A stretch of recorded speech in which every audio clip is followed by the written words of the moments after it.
Hello and welcome to the studio. I'm Chloe Tilley and this is Rethinking Success and Failure in Your Digital Journey. Thank you all so much for joining us today. Let's begin by thinking about the successes in your business. Don't look shocked, Jacqui, it's all right.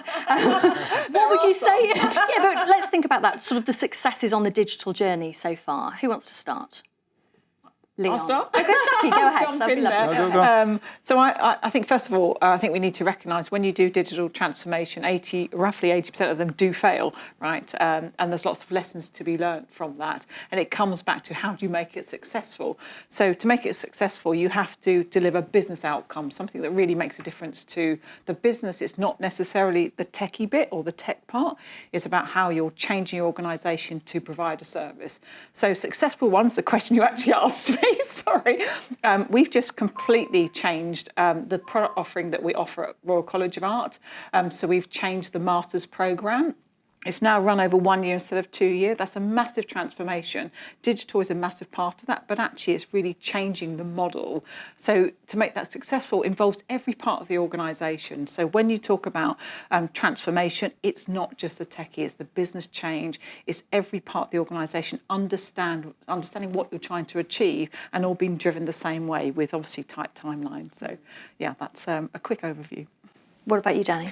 So I'm at the London Business School, but I'm relatively new there. So previously I was at Anti-Nolan, the stem cell register and blood cancer charity. And we had a couple of really great wins, one digital customer facing and one kind of internal in the way the business works. And the one about the way the business works was when the pandemic hit. The stem cell register relies on people joining the register and being prepared to donate their stem cells for someone in need of life-saving transplant. But when the pandemic hit, we didn't know whether the income would stop coming in and could we afford to do all the testing and DNA typing. The ability to prioritise which of those donors we typed and in which sequence and made sure that we could manage our money coming in and money going out, we'd just never done before. We made changes to the process in about 3 or 4 days. And the reason that's interesting is because 2 years earlier, that would have taken 6 months. The organisation wouldn't have entertained the idea of making changes to core business processes so quickly. Yeah. So there's a real change in the way of thinking and the way of working, but also having the tech stack to be able to change quickly, monitor the data. Is it giving us the output that we want? If not, change it, tweak it, and continuously evolve. So it shows it can be done quickly if everyone gets behind it. Yeah, there are two key, well, there are more than two. There are two key components. There's the culture, right? Culture. Ways of working and thinking and behaviour. And then there's the technology. Yeah. So you could have the best culture in the world and everyone being really dynamic and agile. You know, get the board of Netflix into your organisation and they go, great, let's do this. And go, we can't. Yeah. We can't because our technology is a monolith or it's 25 years old or so-and-so's on holiday. He's the only one who knows how it works. So you've got to have the tech there, but also the car. And if you haven't got both of those, you can't do it.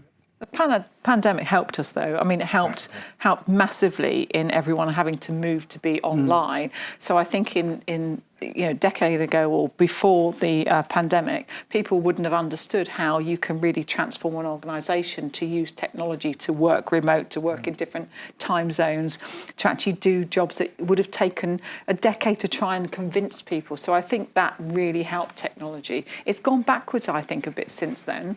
So we still need to come back to how we're then using technology to make a business change. I want to build on that. So I think what we see with clients is that there's such a huge shift post-pandemic. So many clients kind of went like, oh, we can do this. And they had to, and there's momentum and learning behind it. Because I think for more traditional business, it's just so hard to take on the risk of change. And this showed that actually, you can when you need to.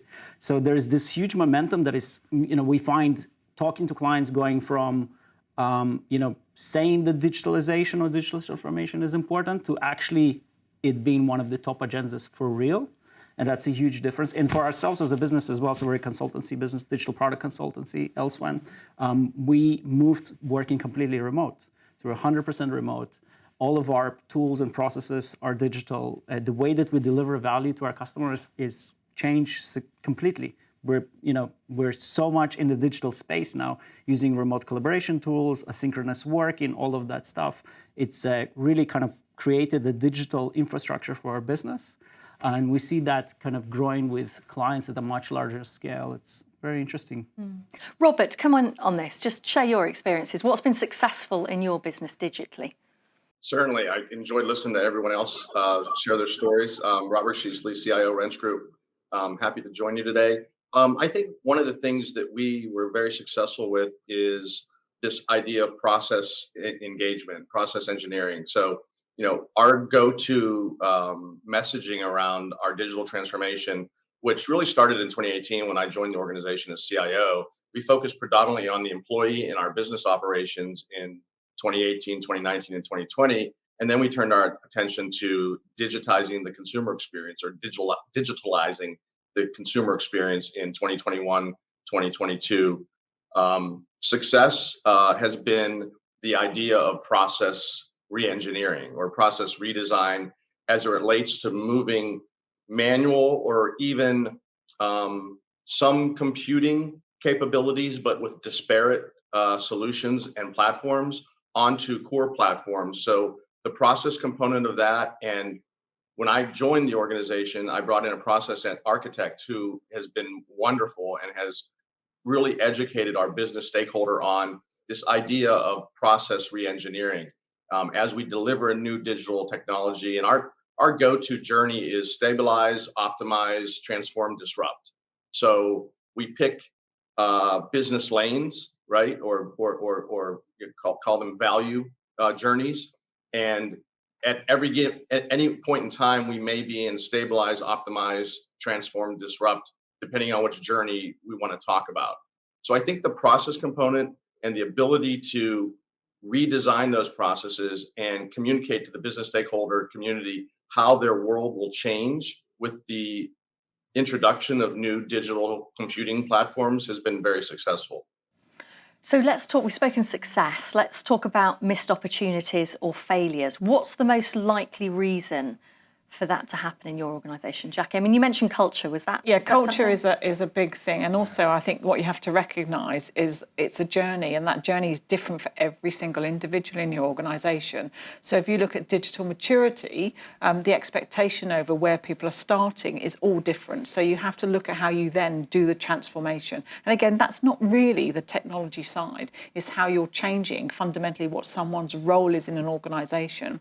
So one of the things to focus on is end-to-end processes, as we've talked about. So if you look at end-to-end process and everyone understanding the role within that, but also then how you're training, how you're providing training, how you're improving the digital skills within your staffing across the organisation, not in technology, although some of those need to change. I think it's, again, that gets missed. The assumption that when you implement some sort of system, that basically you have solved the problems of the processes by putting in technology. That doesn't solve it, because ultimately it's down to human beings, and it's the human beings that have to understand and also embrace it. So when you get those people who are super excited, really build on that, build on the positives, and that's how you try to prevent some of the failures that you see. There's definitely something about discipline. Robert mentioned process architecture, and there's this, you need your capability and you need your culture. And the risk is, if you have the right tech and you can adapt and you can innovate, but you haven't got the right culture, chaos then ensues, because everyone's trying to do their thing more efficiently. Oh, I can automate this thing. And what we have to remember, especially when we talk about digital, is the customer. Yep. And the customer expects that your organization is one entity. They come to organization X and they have an experience, they have a service. And if I've already told you my shoe size, you know my shoe size. Why are you asking me my shoe size again? But of course, organizations are made out of silos and silos. And we've got to change those vertical silos in the way organizations are run into these horizontal value chains, into what the customer experiences. So that shift of understanding the customer need and that customer journey, and of course, just to make it even more complicated, every customer is different and there's a perfectly personalized experience for every single one of them. that's a level of maturity taking it too far. And I think we need to manage our expectations. I really like those 4 steps from stabilize all the way to disrupt, because if you try and go, we've got to disrupt the industry and we've got to be hyper-personalized journeys, you're just not going to get there. You've got to start with stabilizing first, and then slowly build your maturity, build your culture, build your capability, and bit by bit, all the pieces got to build this Jenga tower that doesn't fall over. Otherwise, you're one of those horrible 80% that fail. Robert, come in on this, because interested to know from your perspective the most likely reason for missed opportunities or failures within the company. Indeed, and the people component is so important. I would say that the missed opportunities, and this goes back to other experiences I've had in my career as well. The lack of attention given to organizational change management. So this whole idea of the psychology of change. People don't like change, and you can certainly sit and talk about the value that you're going to get with this change, with this new system, et cetera. But until they can feel it, see it, touch it, it's not something that is readily embraced. You're changing my routine, even though we know that a lot of what we're bringing to the business stakeholder community is good. And we always lead with, don't let perfection be the enemy of good. And I think that's another area of failure that we've seen, where we've tried to do too much or try to be perfect in our delivery of new technology to the business community. I will say that, I go back to something I learned in persuasive speaking in my junior year in college. Tell them what you're going to tell them, then tell them, and then tell them what you told them. And I think you can kind of wrap that around the introduction of new systems and technology. Is tell them what they're going to get, show them what they're going to get. So training, et cetera, and then remind them, it's not over once your ta-da moment of implementation, go live. You have to remind them, and you have to refine the use of the new technology in ways that is non-threatening. And we're here to help, even after the go live in the celebration moment.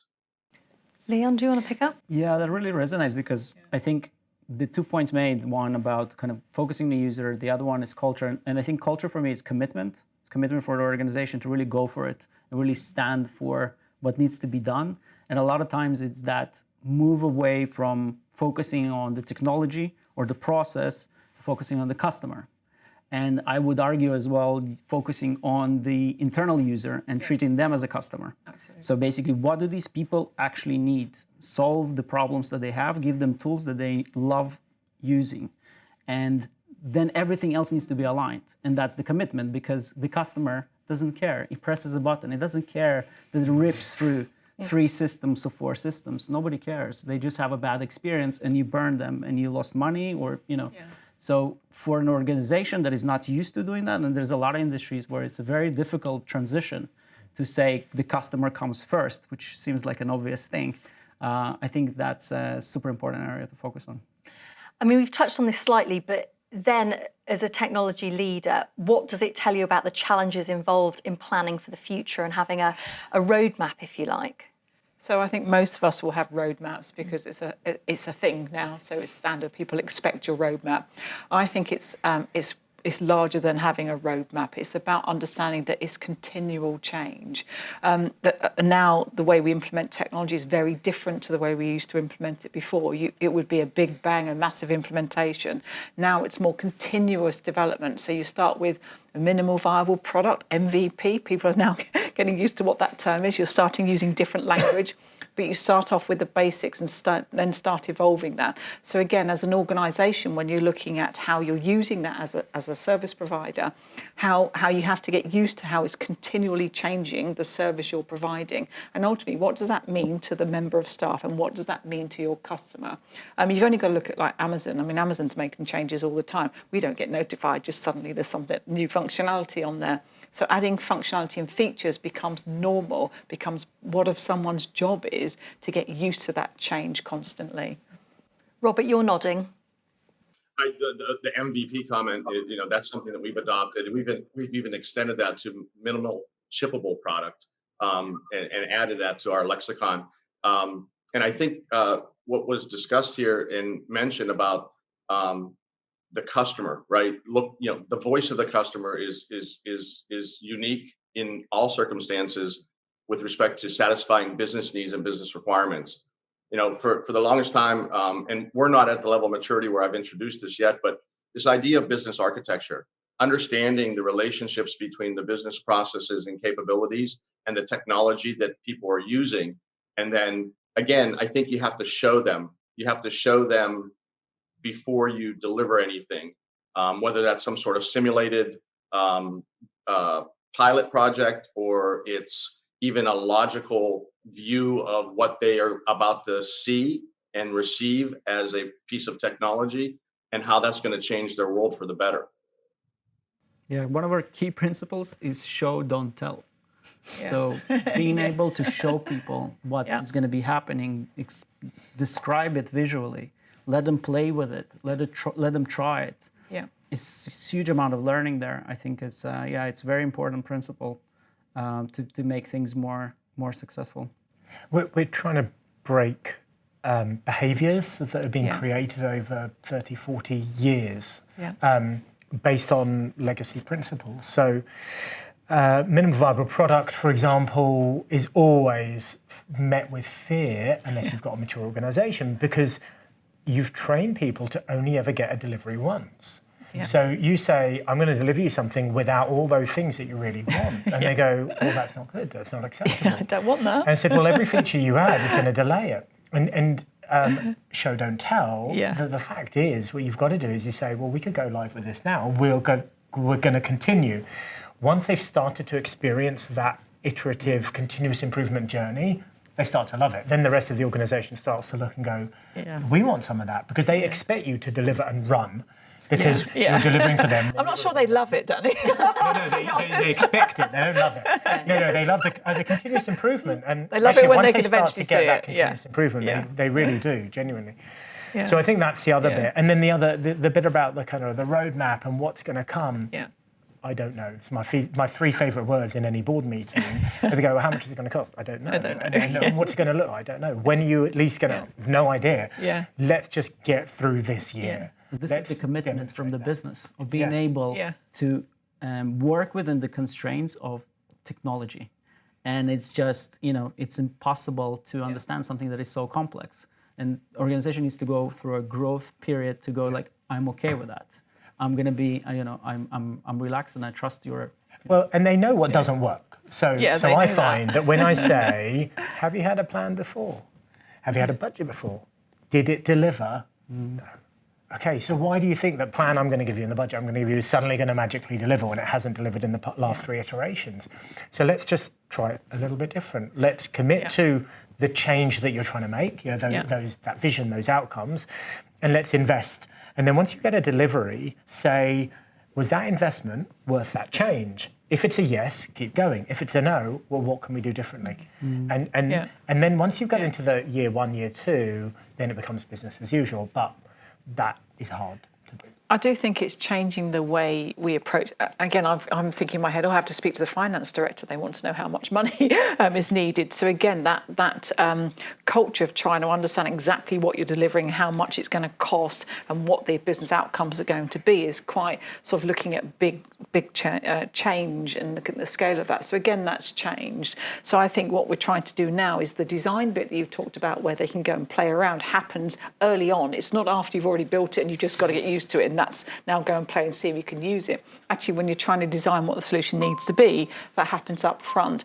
But also, we've now moved more into doing discovery phases. So now every single project that I kick off has a discovery phase where we're trying to work out exactly what it is that we're trying to do and how we're going to do it, rather than, I know that's the direction, I know the solution, I know how it's going to work. I don't know those answers yet. So then you start phasing how you deliver technology right from the beginning with users in the room right at the start. And some of those users might be customers. Again, the people who are actually going to have to use the technology need to be involved right at the beginning. So let's talk about how you change a failure into a success, how you learn from that and make sure that it doesn't happen again in the future. Leon's smiling at me. Because I think it's really connected to what was said here. I think that you need to sometimes, and I spoke to somebody outside about this, you need to sometimes experience horrendous failure. Yeah. And once you do that as an organization, you kind of understand that you have to do it differently. And sometimes it's cybersecurity, sometimes it's like humongously grotesque, over-promising, under-delivering, shareholders disappointed. You have to go sometimes through, as a business, through a shock where you go like, okay, I'm actually going to listen to this guy next time, and I think that's the best way of turning around and turning the failure into a success. I think that relates to crisis. Yeah. So Yeah. change, true change comes from true crisis. But crisis and change creates fatigue, which is why iteration and innovation is kind of slowing down now because people are exhausted. So there is that crisis, which is don't let a good crisis, go to waste. Certainly, but it's also, I think it's difficult. We talk about celebrating failure, but it's really hard because when someone makes a mistake, they're embarrassed about it. And how do you change that? How do you find the good? It's tricky to do. Certainly, the big failures you can really leverage those. Well, if you look at some of our clients, we work with very sophisticated clients on one side, big tech companies, and more traditional kind of corporates. And one of the big differences is that the big tech clients sometimes would shove a project that cost millions of pounds and just go, it didn't work. Move on, and being able to do that is a huge change in how organization invests in technology, how it works with technology. And a lot of companies don't have that luxury. I was going to ask that. I mean, financially or whatever, that does sound like a luxury, doesn't it? That is a luxury. It is a luxury for some, but it also is not a luxury for a lot of companies within their scale, but they just need to go through that change process internally and say some of the investment is not going to pan out because it's very complex. And it's better to do that than not invest. And that can be at different scales. But it's maturity, right? Because it's mature to go, that's a sunk cost. I'm not going to keep stringing it out. It's not going to work. Rather than I'm not going to lose face. You're not deciding whether to throw away those millions. You've already thrown them away. Right? It's do you keep throwing more millions at them? It's like sitting through a cinema movie that you hate because you paid for the ticket. Why would you do that? A lot of people do. Why would you do that? Robert, come in on this because it's interesting to know, isn't it, how you would view turning a failure into a future success? Certainly, we've incorporated, and thank you. I love the commentary. We've incorporated after action reviews into our initiatives. So we always look back on what happened from conception to delivery, and we evaluate ourselves. And when I say we, it's not just the team, not just the IT team, but we include the business community in those after action reviews. And then we take from that things that did not go well, failures, and we try to solution what we can do in the future. One of the things that we've implemented recently, someone mentioned discovery phase. Our discovery phase in the past has been pretty light.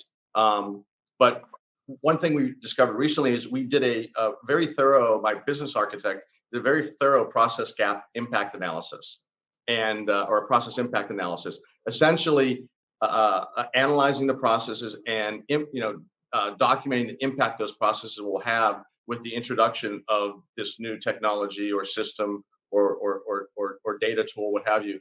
And then having that information going into discovery makes the conversation and the process of discovery that much more rich.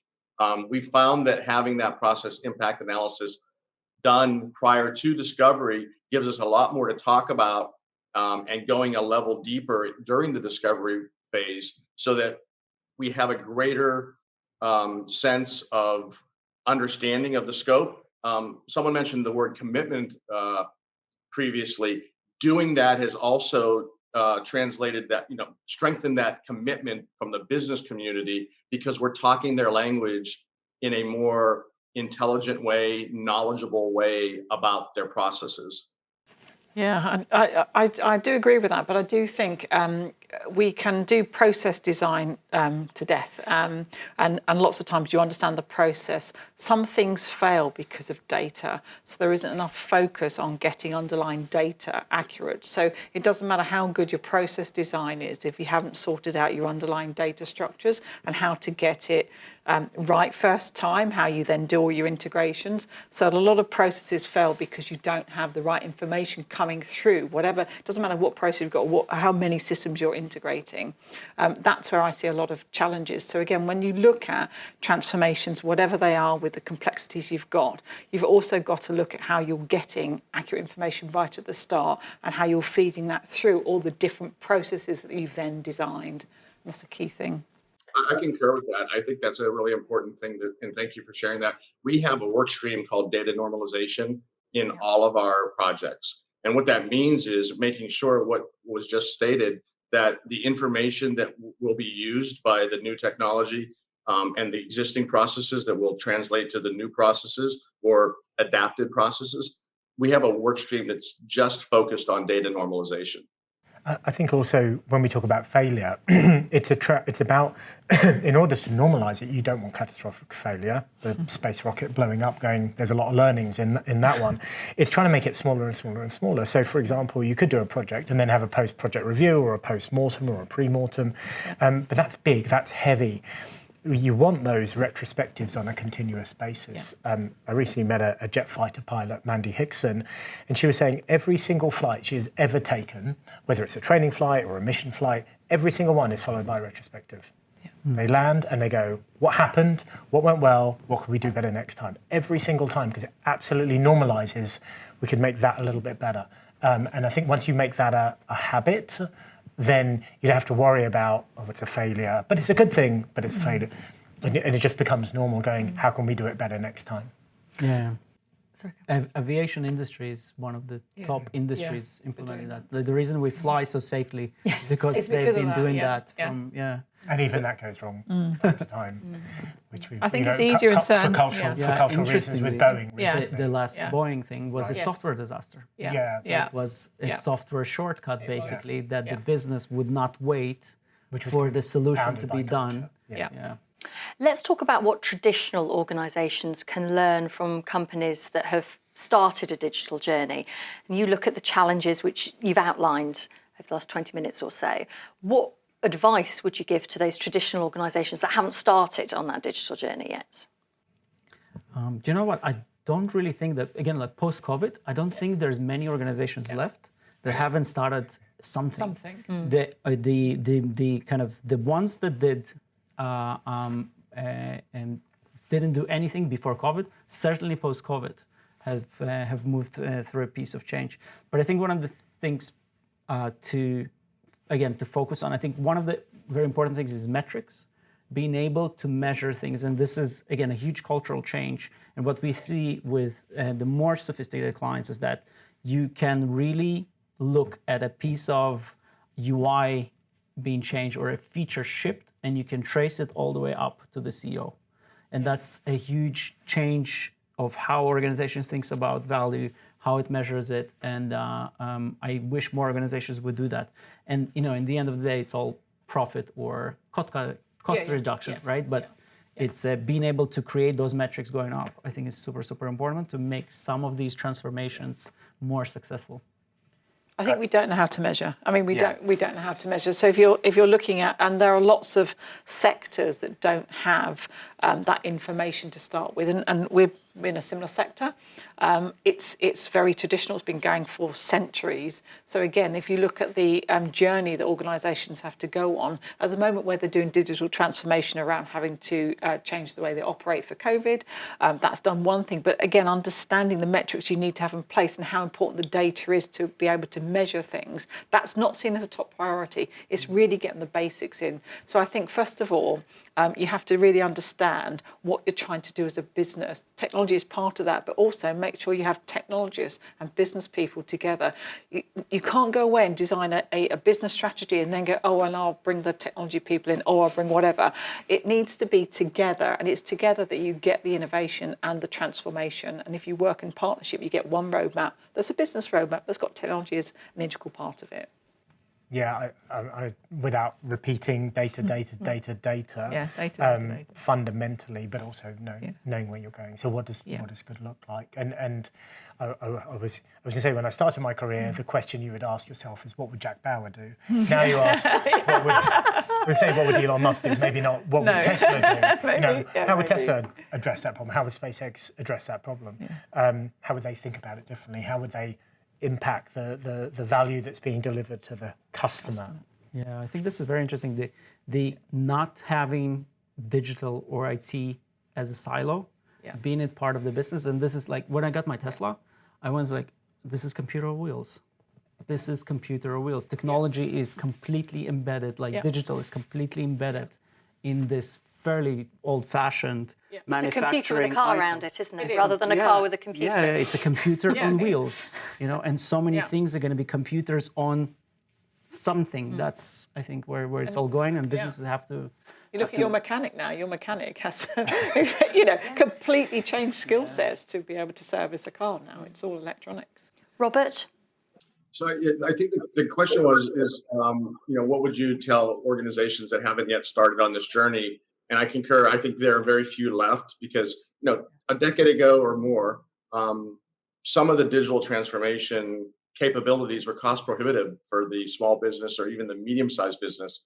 But now there are so many solutions and vendors and partners out there that are introducing computing platforms, digital solutions to both the small business and mid-tier business, mid-market. I think what if someone hasn't yet taken that leap or dipped their toe in that end of the pool yet, I would tell them, I go back to I love Simon Sinek and I love the golden circle, and we use it all the time and in our messaging, and I remind our C-suite about our why. They know the why, but it's good to be reminded and have the conversation. But the why and the what stay the same for the most part as you contemplate digital transformation. It's the how that you have to understand the changes to the how and what that means. And maybe it introduces new what's as you introduce new digital technology into your organization. But I would say that if you can ground your thinking as an organization that may not have yet dove into that pool, make sure your why and your what are strong and are aligned, and look closely at how you do things today and contemplate the future, right? Because once you land on the future how, revisit the what, make sure your how is in alignment with the what and the why. And we could talk about business architecture, and I think that term was mentioned previously as well. Understanding the capabilities of the organization and what digital technology can help transform those capabilities, improving the maturity of what you do is very important. Well, listen, it's been a really interesting conversation. Thank you so much, Danny, Jacqui, Leon, and Robert. Thank you all so much for joining us at the studio. Thank you.